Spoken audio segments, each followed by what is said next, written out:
आज आपण परफेक्ट मापानुसार आणि सोप्या पद्धतीने 3 पीस प्रिन्सेस कट ब्लाऊजचं डायरेक्ट कापडावर कटिंग पाहतोय. त्याचसोबत ह्या ट्रेंडिंग फुगाबाहीची संपूर्ण कटिंग पाहणार आहोत. तर त्यासाठी व्हिडिओ स्किप न करता संपूर्ण पहा. हा आपण बिना अस्तरचा ब्लाऊज कटिंग करतोय, म्हणून इथे आपण हे 1 मीटर ब्लाऊज पीस घेतलंय. कारण आपण कोपऱ्यापर्यंतची बाही कटिंग करतोय.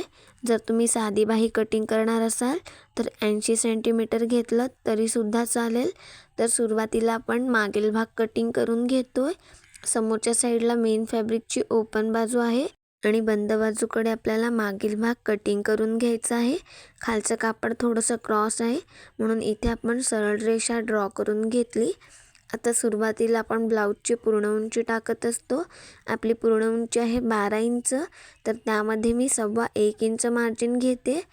आता रेषेच्या वरच्या साईडला सरळ टेप ठेवून 13.25 इंचाला मार्क करून घेतोय. इथे आपण 1.25 इंच मार्जिन घेतलं, कारण एकदा वितपत कमरेच्या शिलाईसाठी आणि शोल्डर आपण डबल शिलाई करून लॉक करत असतो.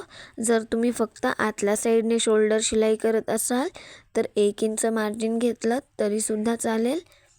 इथे आपण 13.25 इंचाला मार्क करून शोल्डरची सरळ रेषा ड्रॉ करून घेतली. आता डीप नेक गळा आहे, त्यानुसार शोल्डर घेतोय आपण 5.25 इंच. जेव्हा आपल्या मागील गळ्याची खोली 8 इंचापेक्षा खाली असते तेव्हा ती डीप नेकमध्ये येते. तिथूनच खालच्या साईडला मुंढा खोलीसाठी 5.25 इंचाला मार्क केलं.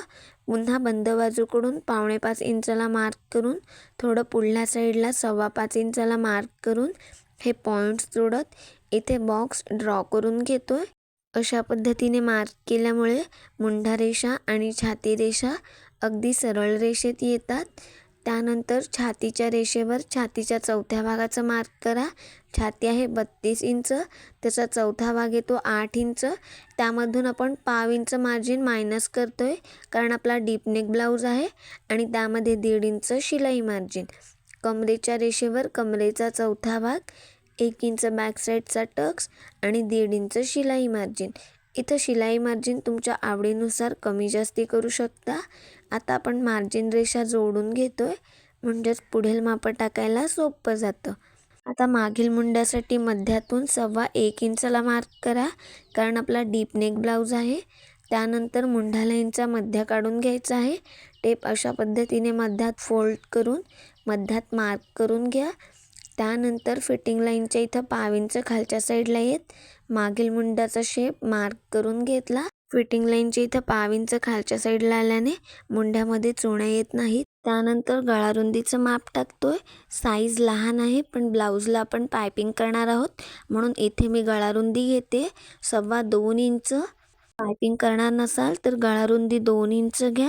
ब्लाऊज डीपनेक आहे आणि ब्लाऊजला नॉट लावणार असाल तर गळारुंदी 2.25 इंच घेतली तरीसुद्धा चालेल. इथे आपण मागील गळ्याचा आकार शेवटी कटिंग करणार आहोत, कारण आपल्याला मागील भागावरूनच पुढील भाग ड्राफ्टिंग करायचा आहे. त्यामुळे आपल्याला तिथे ड्राफ्ट करायला सोपं जातं. आता आपण ड्राफ्टिंग केलेला हा मागील भाग आहे असा कटिंग करून घेतोय.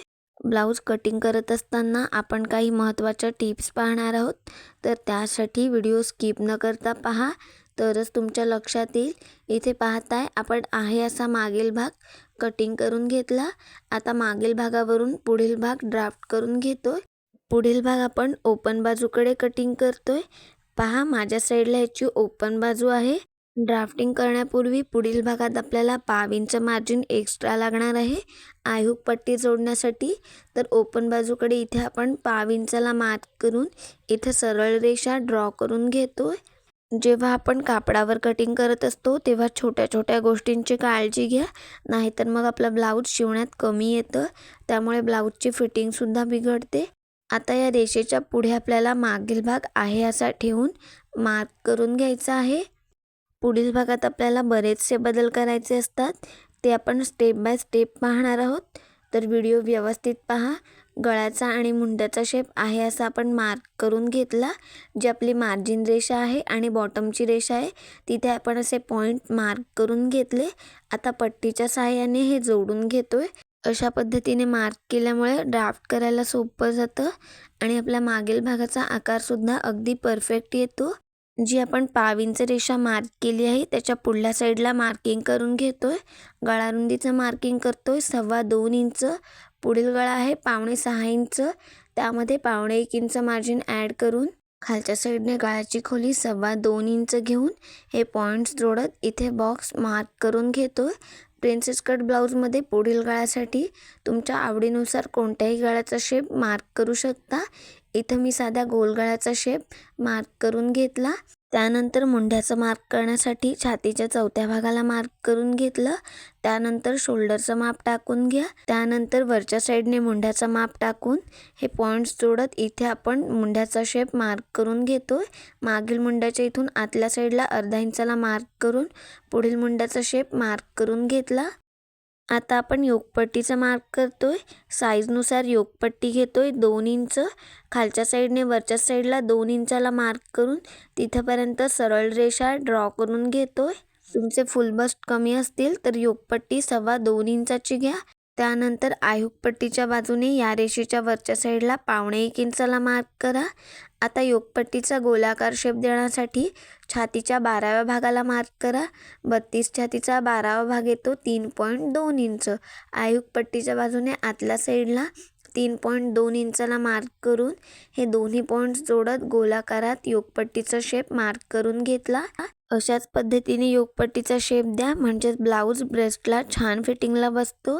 आता सगळ्यात महत्त्वाचं प्रिन्सेसचे परफेक्ट टक्स कसे मार्क करावे ते पाहूयात. आपला जो मेन टक्स असतो तो आपण योकपट्टीवर घेत असतो.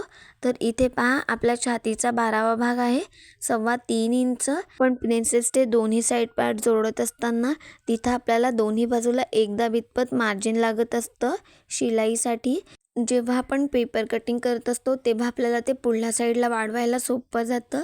पण इथं आपण डायरेक्ट कापडावर कटिंग करतोय म्हणून आपल्याला अर्धा इंच मार्जिन गळ्याच्या भागाला वाढवायचं आहे आणि अर्धा इंच मार्जिन फिटिंगचा जो साईड पार्ट आहे त्यामध्ये. तर 3.25 इंचामध्ये अर्धा इंच मार्जिन ॲड करून इथे आपण आयुकपट्टीच्या बाजूने कमरेच्या रेषेवर तेवढं अंतर मार्क करून घेतोय. जेवढं अंतर आपण योकपट्टीवर मार्क केलं तिथूनच वरच्या साईडला 2 ते 2.5 इंचावर तेवढंच अंतर मार्क करून इथे आपण सरळ रेषा ड्रॉ करून घेतली. आता मेन टक्सची उंची मार्क करण्यासाठी शोल्डर पट्टीच्या इथून सरळ टेप ठेवा. आपल्या छातीचा चौथा भाग येतो 8 इंच आणि जे आपल्याला शोल्डरच्या इथे शिवण्यात लागतं म्हणजेच 1.25 इंच मार्जिन ते इथं आपण मार्क करून घेतोय. तर इथं मी 9.25 इंचाला मार्क करून घेते. आता मेन टक्स मार्क करण्यासाठी जो आपल्याला पॉईंट मिळाला आहे तो आपल्याला मुंड्यामध्ये जोडून घ्यायचा आहे. बरोबर मुंड्याच्या मध्यात अशा पद्धतीने गोलाकारात हा शेप जोडून घ्यायचा आहे. त्यानंतर मेन टक्स मार्क करतोय. आपली छाती 32 आहे त्यानुसार इथे आपण 1.5 इंचाला मार्क केलं. तिथूनच वरच्या साईडला साधारण 1.25 इंचाला मार्क करून तिथपर्यंत 1.5 इंचाला मार्क करून सरळ रेषा ड्रॉ करून घेतली. व्हिडिओमध्ये पाहताय त्या पद्धतीने प्रिन्सेसचा शेप मार्क करून घ्या. इथे जो आपण 1.5 इंचाचा मेन टक्स घेतला आहे तो आपल्याला योकपट्टीच्या पुढल्या साईडला वाढवून घ्यायचा आहे. बरोबर टक्सच्या पुढेच 1.5 इंचाला मार्क करून इथे आपण सरळ रेषा ड्रॉ करून घेतली. इथे पहा दोन्ही साईड पार्ट शिलाई करण्यासाठी अर्धा इंच मार्जिन आपण गळ्याच्या बाजूकडे वाढवून घेतलं. आता फिटिंग लाईनचा साईड पार्ट शिलाई करण्यासाठी अर्धा इंच मार्जिन आपण फिटिंग लाईनच्या बाजूने वाढवून घेतोय. मुंड्यामध्ये अर्धा इंचाला मार्क करून घ्या. त्यानंतर टक्सचं जे 1.5 इंच मार्जिन ॲड केलं आहे त्याच्या पुढल्या साईडला अर्धा इंच मार्जिन वाढवून घेतोय. आता हे दोन्ही पॉईंट्स इथे जोडून घेऊयात. जेव्हा आपला मेन टक्स शिलाई केला जातो तेव्हा आपलं हे मार्जिन आतल्या साईडला जातं आणि ब्लाऊज फिटिंगला छान बसतो. आणखीन एक महत्त्वाची गोष्ट जे आपण 1.25 इंच शिलाई मार्जिन घेतलं आहे त्यामधलं 1.25 इंच मार्जिन शोल्डरच्या शिलाईसाठी जातं आणि अर्धा इंच मार्जिन आपण बॉटमची योकपट्टी शिलाईसाठी वापरतो. पण जेव्हा आपण योकपट्टी आणि दोन्ही साईड पार्ट कमरेच्या इथं जोडत असतो तेव्हा आपल्याला तिथं शिलाई मार्जिन लागत असतं. तर ते मार्जिन आपण योकपट्टीच्या खालच्या साईडला वाढवून घेतोय. योकपट्टीच्या खालच्या साईडला 1 इंचाला मार्क करून इथं आपल्याला सरळ रेषा ड्रॉ करून घ्यायची आहे. तुम्हाला जितकं शिवण्यात लागेल तेवढं मार्जिन खालच्या साईडला वाढवून घ्या. त्यानंतर योगपट्टीच्या पुढल्या साईडला 1 इंच मार्क करून तेवढं मार्जिन आपल्याला वाढवून घ्यायचं आहे. हे मार्जिन आपण एक्स्ट्रा घेतलं आहे कारण जेव्हा आपण आयुगपट्टी किंवा बाजूचे साईड पार्ट जोडत असतो तेव्हा आपलं हे मार्जिन मायनस होऊन जातं. पुढील भाग शिवण्यात कमी येऊ नये म्हणून आपण हे मार्जिन वाढवून घेतलं. जरी एक्स्ट्रा आलं तरी ते आपण पुढे कटिंग करू शकतो. इथे आपल्या 32 छातीनुसार 3 पीस ब्लाऊजचं संपूर्ण ड्राफ्टिंग झालं आहे. आता आपण कटिंग करून घेतोय. पुढील भागाचे सगळे साईड पार्ट कटिंग करून घेतोय. आणि हो, जर तुम्ही चॅनलवर नवीन असाल आणि तुम्हाला माझे व्हिडिओज आवडत असतील तर चॅनलला नक्की सबस्क्राईब करा. आपल्या चॅनलवर कटोरी, तुकडा कटोरी, प्रिन्सेस कट, फोर टक्स असे बरेचसे ब्लाऊजचे पेपर कटिंगचे व्हिडिओज आहेत. जर तुम्हाला गरजेचे असतील तर नक्की पहा. इथे महत्त्वाची टीप लक्षात घ्या, जेव्हा आपण ब्लाऊजवर ड्राफ्ट करत असतो तेव्हा आपलं जर थोडंसं अंतर वर खाली होत असेल तर ते कटिंगच्या वेळी ॲडजस्ट करायचं. म्हणूनच ब्लाऊज कटिंग करत असताना छोट्या छोट्या गोष्टी लक्षात घ्यायच्या, म्हणजेच आपला ब्लाऊज फिटिंगला छान बसतो. व्हिडिओमध्ये पाहिलं त्या पद्धतीने आपण सगळे साईड पार्ट सेपरेट करून घेतले. आता हे साईड पार्ट बाजूला ठेवून फुगाबाहीचं ड्राफ्टिंग कटिंग करूयात. आपलं जे उरलेलं कापड आहे ओपन बाजूकडील ते मी मध्यात फोल्ड करून घेतलंय. आपण ह्या फुगाबाहीच्या बॉटमला 1 ते 1.25 इंचाची पट्टी लावणार आहोत. तर त्यासाठी आपण खालच्या साईडने 3.5 इंचाला मार्क करून घेतोय. इथं आपल्याला ह्या 2 पट्ट्या लागणार आहेत. आपलं कापड डबल फोल्ड आहे तर 3.5 इंचाला मार्क करून इथं सरळ रेषा मार्क करून घेते. आता या रेषेच्या वरच्या साईडला आपण बाहीचं ड्राफ्टिंग करून घेतोय. बाहीची उंची घेतोय 9 इंच. त्यामध्ये आपल्याला 1 इंच शिवण्यात लागणार आहे. रेषेच्या वरच्या साईडला 10 इंचाला मार्क करून इथं आपल्याला हा बॉक्स मार्क करून घ्यायचा आहे. पुढील व्हिडिओमध्ये आपण ह्या ब्लाऊजची संपूर्ण शिलाई पाहणार आहोत. तर फुगाबाहीसाठी आपण बंद बाजूकडून 3.5 इंच अंतर सोडून घेतोय. इथं तुम्ही 4 ते 4.5 इंचापर्यंत अंतर सोडू शकता. मी इथं फक्त 3.5 इंच घेतलंय. या रेषेच्या पुढल्या साईडला बाहीच्या घडीसाठी 7.5 इंच अंतर राहिलं आहे. आपल्या छातीचा चौथा भाग आहे 8 इंच, तर त्यामधून आपण अर्धा इंच मायनस करून घेतलं म्हणजे 7.5 इंच घडी घेतली. कारण जे आपण प्लेटसाठी 3.5 इंच अंतर सोडलं आहे तिथं आपलं 1.5 ते 2 इंच अंतर वाढलं जातं. त्यामुळे आपली बाही शिवण्यात कमी येत नाही. त्यानंतर ओपन बाजूकडे बाहीची कॅफ हाईट टाकतोय. 32 छातीनुसार कॅफ हाईट घेतोय 2.6 इंच. ओपन बाजूकडून 2.6 इंचाला मार्क करून अर्ध्यात अशी सरळ रेषा ड्रॉ करून घ्या. आता यामधून जे आपण 1.5 इंच शिलाई मार्जिन घेतलं आहे ते मायनस करून घेतलं. इथून बंद बाजूपर्यंत अशी क्रॉस रेषा ड्रॉ करून घ्या. त्यानंतर ह्या रेषेचा मध्य काढून घ्यायचा आहे. टेप अशा पद्धतीने ठेवून मध्यात फोल्ड करून घ्या. मध्यात मार्क करून घेतलं. जिथे आपण मध्य काढलाय तिथे आपण अर्धा इंचाला 1 रेषा जास्ती इतपत मार्क करून घेतलं. त्यानंतर बाहीचा पफ परफेक्ट येण्यासाठी या रेषेच्या वरच्या साईडला अर्धा इंच मार्जिन वाढवून घेतोय.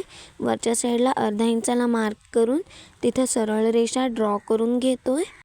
आता जे आपण अर्धा इंच वरच्या साईडला मार्क केलंय तिथून अशा पद्धतीने मागील मुंड्याचा शेप मार्क करून घ्यायचा आहे. अर्धा इंच मार्जिन वाढवल्यामुळे बाहीला पफ छान येतो. 1.5 इंच फिटिंग लाईनच्या इथे खालच्या साईडला या. पुन्हा मध्यातून फिटिंग लाईनपर्यंतचा मध्य काढून घ्यायचा आहे. टेप मध्यात फोल्ड करून मार्क करून घेतलं. इथं खालच्या साईडला 1.5 इंचाला मार्क करून घ्या. आता व्हिडिओमध्ये पाहताय त्या पद्धतीने हे तिन्ही पॉईंट्स जोडत पुढील मुंडाचा शेप ड्रॉ करून घेतला. त्यानंतर बॉटमला दंडघेराचं माप टाकायचं आहे. समोरच्या साईडला आपल्या 1.5 ते 2 इंचाच्या प्लेट्स वाढणार आहेत. त्यानुसार दंडघेराचं माप टाका. आता आपण मार्जिन रेषा जोडून घेतोय. इथे आपल्या फुगाबाहीचं संपूर्ण ड्राफ्टिंग झालंय. आता आपण कटिंग करून घेतोय. आता आपल्याला ही बॉटमची पट्टी आणि बाही सेपरेट करून घ्यायची आहे. पुढील व्हिडिओमध्ये आपण अतिशय सोप्या पद्धतीने आणि फिनिशिंगसोबत ह्या 3 पीस ब्लाऊजची संपूर्ण शिलाई पाहणार आहोत. तर त्यासाठी आपल्या चॅनलला नक्की सबस्क्राईब करा. सुरुवातीला मागील मुंड्याचा शेप आहे असा कटिंग करून घ्या. त्यानंतरच बाही ओपन करून पुढील मुंड्याचा शेप आहे असा कटिंग करून घेतोय. आता आपण मागील भाग घेतोय. आपण मागील गळा कटिंग केला नव्हता. गळा रुंदी घेतली होती 2.25 इंच. मागील गळ्याची खोली आहे 8.5 इंच. त्यामध्ये 1.25 इंच मार्जिन ॲड करून 9.25 इंचाला मार्क करून घेतोय. खालच्या साईडने गळ्याची खोली घेतोय 3 इंच.